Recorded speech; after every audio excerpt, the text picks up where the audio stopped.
السلام علیکم ورحمۃ اللہ وبرکاتہ۔ کیسے ہیں آپ سب؟ امید کرتی ہوں آپ سب خیریت سے ہوں گے۔ استغفار صرف لفظ نہیں، یہ گناہوں کے احساس اور اللہ کی طرف واپسی کا پہلا قدم ہے۔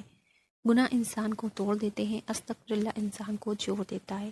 اللہ سے دوری کا ایک ہی علاج ہے توبہ گناہوں سے۔ زندگی میں کوئی بھی پرابلم ہو تو وہ استغفار سے شروع کرے۔ ایک بیوہ کی کہاں کی سٹوری ہے ریئل۔ گاؤں کے کونے میں ایک چھوٹا سا کچا گھر، اس گھر میں ایک بیوہ رہتی ہے، جوان بیوہ۔ شوہر کا انتقال کو صرف 1 سال ہوا تھا، لیکن جیسے شوہر کے جانے کے بعد زندگی ویران اور غم سے بھر جاتی ہے۔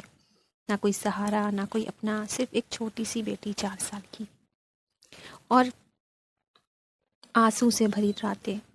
لوگ کہتے تھے بیوہ کی زندگی تو بس صبر کا امتحان ہوتی ہے، مگر زہرا کے لیے یہ امتحان روز سخت ہوتا جا رہا تھا۔ ایک دن ایسا آیا جب گھر میں ایک بوند بھی نہیں بچا کھانے کو۔ بیٹی بھوک سے رو رہی تھی اور زہرا کے پاس دینے کو صرف اپنی بے بسی تھی اور آنسو۔ اسی رات زہرا نے سجدے میں گر کر کہا، یا اللہ، اگر میں نے کبھی جان کر بھی انجانے میں کوئی گناہ کیا ہو تو معاف کر دیجیے۔ اور استغفر اللہ بار بار کہنے لگی، روتی جاتی اور یہی کہتی رہتی۔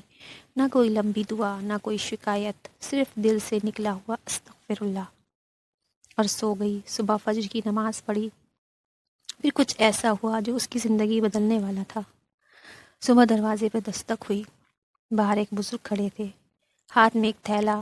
بولے، بیٹی، رات میں نے خواب میں دیکھا، مجھے کہا گیا ایک بیوہ ہے جو پریشان ہے، اللہ سے فریاد کر رہی ہے، توبہ کر رہی ہے، استغفار سے رب کو منا رہی ہے۔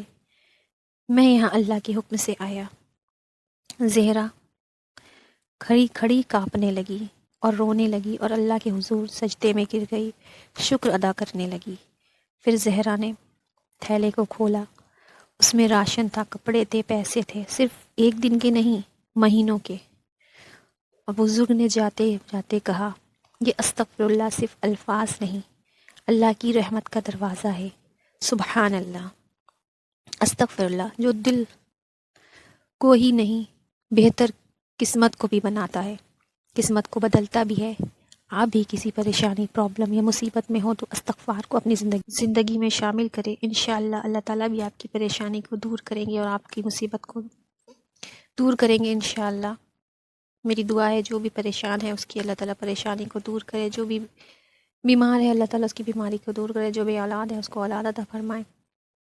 آخر میں اپنی بہن کو بھی دعاؤں میں یاد رکھیے گا۔ تب تک کے لیے اللہ حافظ۔